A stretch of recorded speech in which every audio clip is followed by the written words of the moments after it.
I killed Obi-Wan Kenobi. Hello Star Wars The Clone Wars fans, this is Separatist Destroyers with a Star Wars The Clone Wars episode review, and this review is on the episode Deception. So, first thing I'd like to talk about is the character Obi-Wan Kenobi. I haven't seen much of him in Season 4 until the Slavers accidentally, but now he's pretty much the most critical character in this 4-part arc, which concludes with the episode Crisis on Naboo and Deception Started arc. So, Obi-Wan is having a really hard time in this arc already. I mean, he's had to go through a shave. We haven't got to see him completely hairless, well, face hairless anyway. And that was a sight to see, you know. I actually thought when all that hair was taken off, he looked as young as he was in The Phantom Menace. Just with hair, it actually makes him seem much older, but he was a really good character in this episode. Obi-Wan is my favourite character in the Star Wars universe, so getting a 4-pack which focuses heavily on him, well, that's sweet for me. And he did a really good run this episode, and James Earl Taylor's voiced him really well so far. And it was quite interesting. Next I'm going to talk about the main trio as a whole, Anakin, Ahsoka and Obi-Wan. You know, we've had enough a bit of them, to be honest. I mean,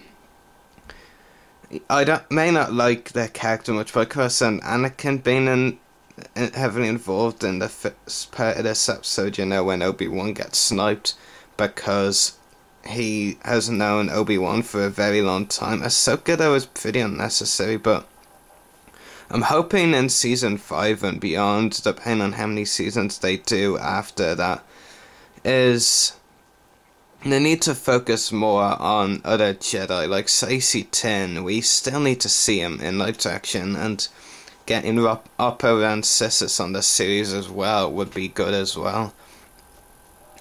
But I mean, Anakin's reaction to when Obi-Wan was sniped and apparently Obi-Wan was dead, Anakin was like, Obi-Wan! I was like shouting that even before he was, but I knew Obi-Wan couldn't die, but for the fact they didn't die, they did still handle that scene really well when he gets sniped, and the funeral scene with Satine crying and all, and then Ahsoka having tears in her eyes with Obi-Wan's so-called dead body in on her lap. Next up, onto that topic itself, Obi-Wan's death and the funeral scene. These scenes were very touching for me as a massive Obi-Wan fan, so they were quite touching, even though I knew he wouldn't be dead, because of course he is in Revenge of the Sith and he actually dies in A New Hope. Yeah, so they were still really touching. What I really did like as well about the funeral scene is that we got to see so many Jedi in one place. It's a very rare thing, unless it's on the Council, usually. And I actually think they were missing Kit Fister, though. I don't remember seeing him in any of the funeral scene. Next one, I'm going to talk about another critical thing about this arc, and that's bounty hunters. We've seen a lot of them. It's cool that my favourite bounty on the Clone Wars so far, Cad Bane, got a pretty major part in this episode towards the end of it anyway, and did a great role. There was also that new bounty hunter / separatist in a way, Moralo Eval. And then there were the cameos by Bossk and Boba Fett, and they're not the only bountyers we'll be seeing. We'll be seeing Ambo later in this arc, certainly, and we might be seeing Dengar. He might be appearing later. I just can't wait for Dengar to appear. Then he can put all the other bounty hunters in their place, because he's the ultimate beast bounty hunter. Next up is the undercover plan. You know, it's cool and all that Obi-Wan is getting some big screen time, but this isn't the type of thing for him to do, going undercover in a dark mission like this. It's the type of thing Quinlan Vos would do from the EU, and we've seen him in one episode in the Clone Wars, and that was Hunt for Zero, and we really need to see him more, because he was absolutely awesome in that episode. And another thing is, it's just an excuse for Obi-Wan in there so they can use one of the main trio, because, I mean, they use them all the time pretty much now. It's quite ridiculous. I mean, you get like a new Jedi to the show, or a new Jedi to Star Wars in general, and they appear for like one episode, or maybe if they're lucky an arc of 2 or 3 episodes, and then they never really get an important appearance again, so it's quite disappointing. I was happy that they did bring Kit Fisto back for a main appearance in the Mon Calamari, but they're still not really doing it. I mean, they don't get the picture. I mean, we can't get any more development of Anakin. We never could in this show. He's not being developed at all. He's being made worse and worse with every appearance, so we really need to stop focusing on the main characters. Ahsoka's an exception because she wasn't in the movies, so... But my point is, we just don't need all these appearances by the main trio. And now I'm going to talk about the character Moralo Aval. I was a big fan of the Fendi and O.C. Sobek from the Citadel trilogy, but this guy actually just doesn't do it for me. He's similar in a way, and he's pretty cool, but I've got more intrigued by O.C. Sobek than this guy. But he has a pretty interesting backstory, though. I mean, that killing his mother business because he was bored was pretty deep for the show to go. And that was an interesting backstory, to say the least. And one thing I do really like about Moralo is he is voiced by Steven Stanton, who at this stage is among my favourite kind of voice actors. He's great towards the fans, and you should definitely check him out on Facebook or Twitter if you have either of those. He even has a YouTube channel, actually. So you might want to check Steven Stanton out. He's great with the fans.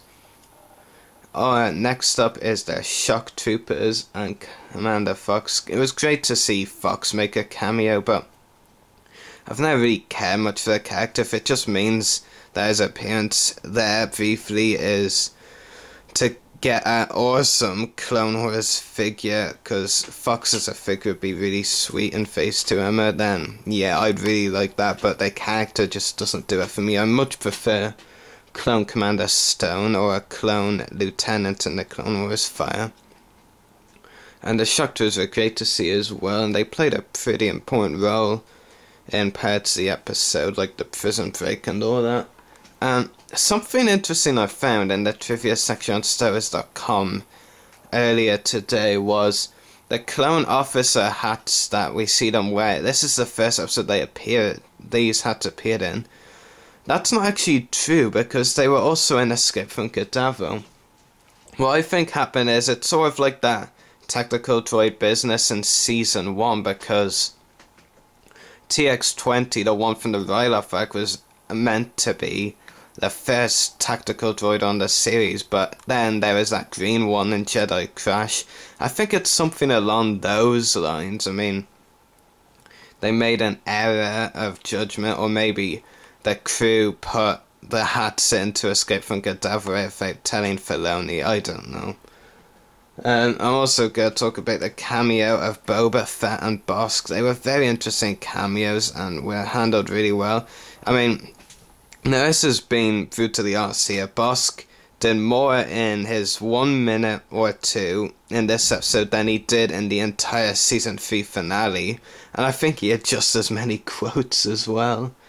So it was great to see Bossk doing something this time around.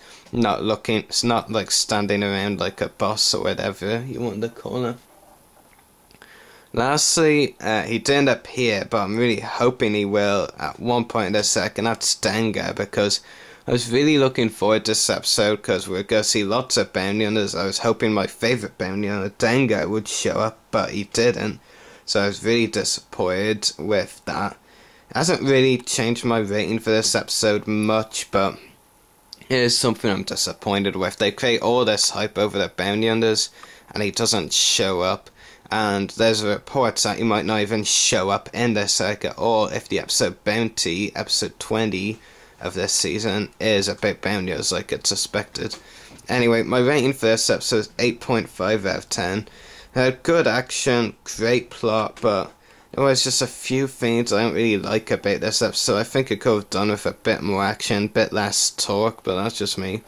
And I kind of found that scene with the food, you know, and Obi-Wan stabbing the Kar-Korodon with the fork a bit stupid and time-filling, but they could have filled that time for a bit more action.